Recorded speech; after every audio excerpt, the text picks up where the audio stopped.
Embarking on a new career is always exciting. Today you're joining the list of people who work on the railways, keeping the world's people and cargo running smoothly. There's a lot to learn, but you'll be taking it step by step. Let's start by looking around. Find each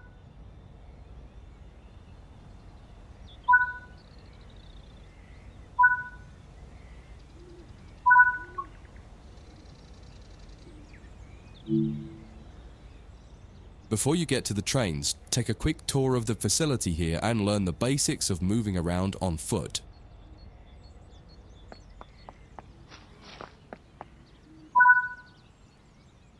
Your current objective is shown in the top left of the screen.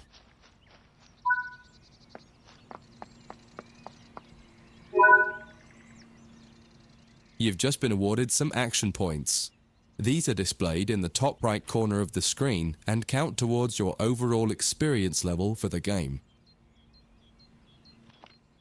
This is one of the many route tasks you can discover. Keep an eye out for other tasks that will ask you to place, collect, or fix a variety of things. Head into the... Walk over to the waiting area on the right. Let's take a seat for a minute.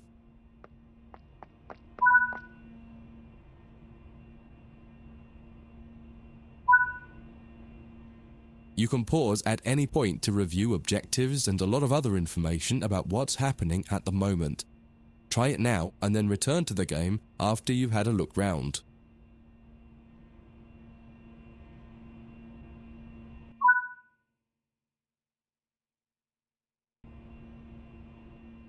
Now that you've covered some of the basics of moving around and interacting with the environment, let's take a walk through the building and find the trains.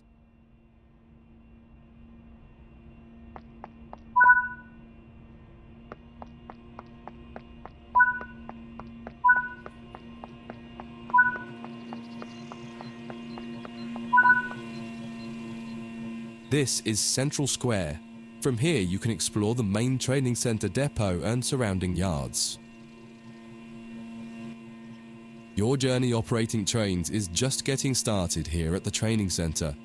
Remember, you can always come back here from the main menu to refresh your knowledge if you're unsure about anything.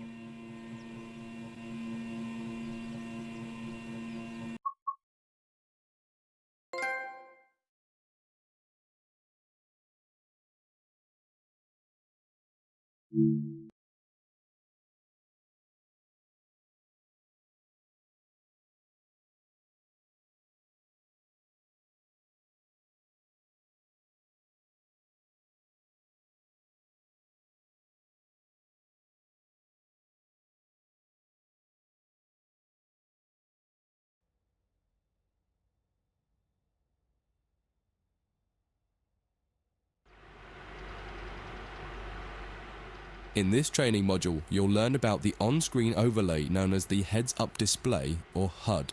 You'll see it when you're in control of a train. You can configure a range of parameters for the HUD that affect how it looks in the game settings. In this tutorial, you're going to take a look at the two main types of HUD and make a first choice of which one you prefer. Get started by climbing up the ladder into this train and sit in the indicated driving seat.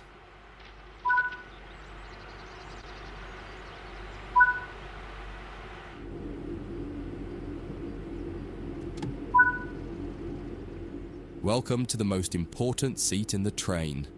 Before you can start learning how to make the train move, you're going to need to understand what the HUD is telling you.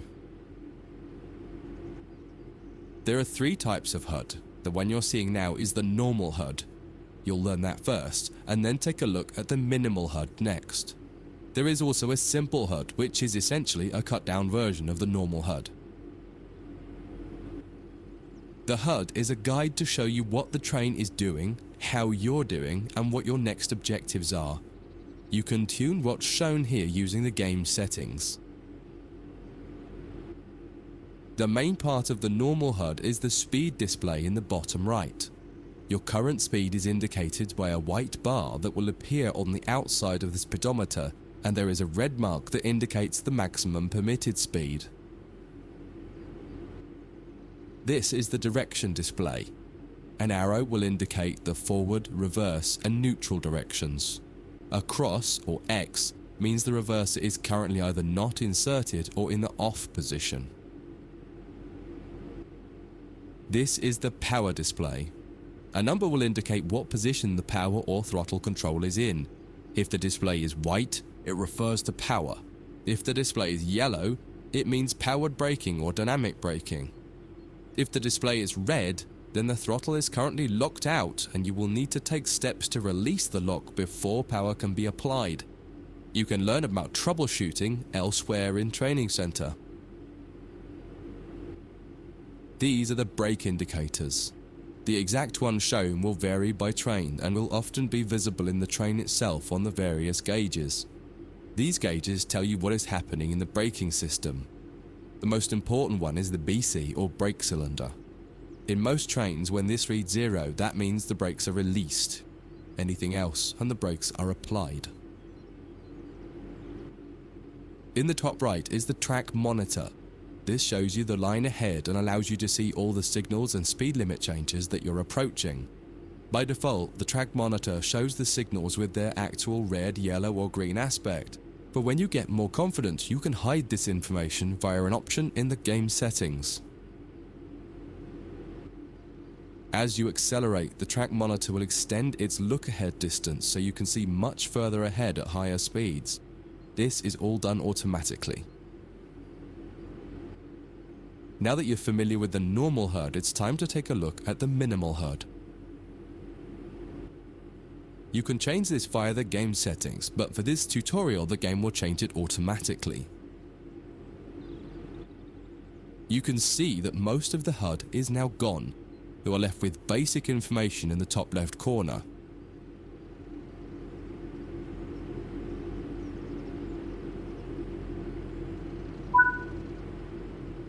The minimal HUD immerses you in the experience of driving the train. Use the train's real gauges as much as possible. In the top left corner, you will see the information about your next objective and some limited information about what the train's doing, such as your current speed, the speed limit, and the gradient. Use the game settings to add and remove information from the minimal HUD. With less information, you'll find driving more challenging, but also more immersive and rewarding.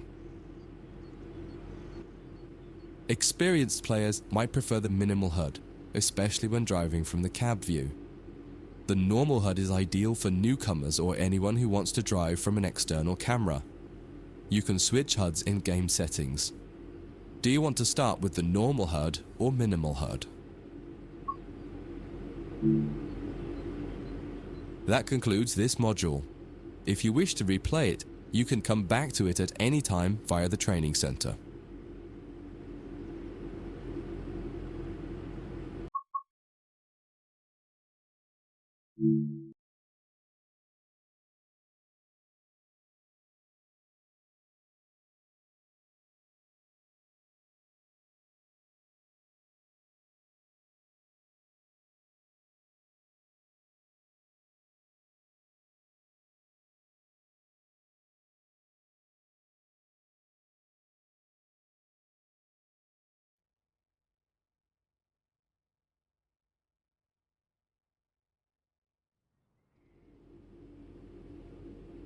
In this training module, you're going to learn how to make a train move and then bring it to a stop.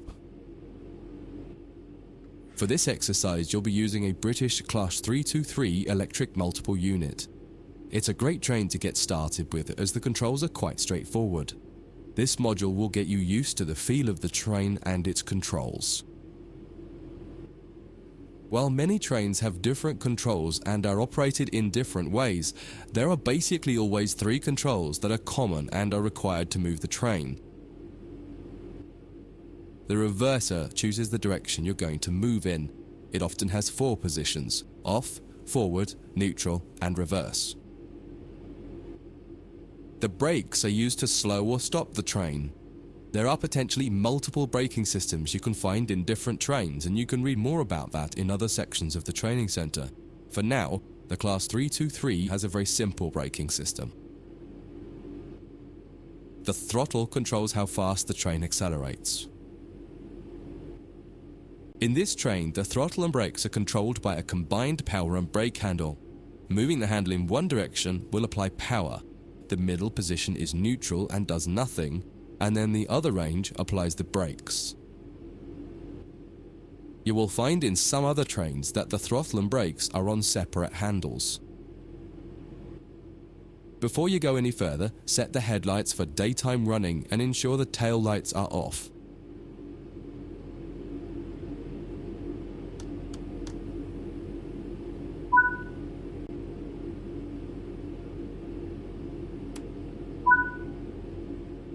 We want to move the train forwards, so Now pull the combined power and brake handle towards you to release the brakes and apply power. In the bottom right and in the center of the speedometer gauge, you can see a little ball. This is the accelerometer and will move up or down to indicate whether you're speeding up or slowing down. Now that you've reached your target speed, you can move the throttle control back to the center position. The train will then coast on level ground and only slow down very gradually.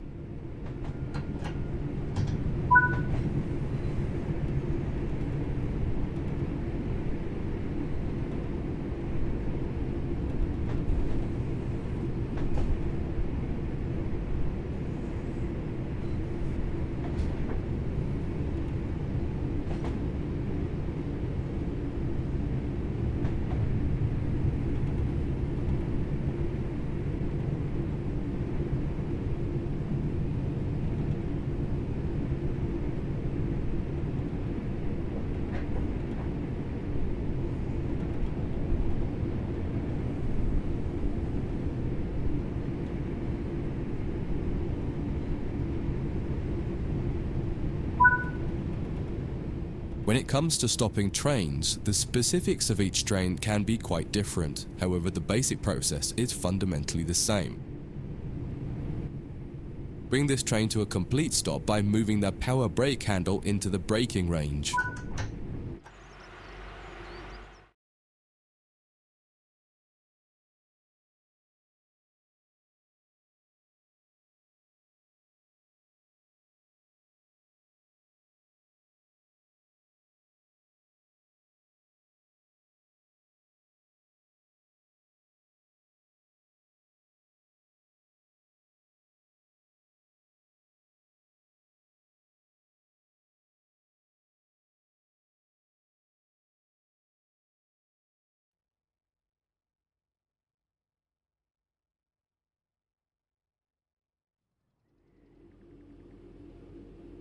In this training module, you're going to learn how to make a train move and then bring it to a stop.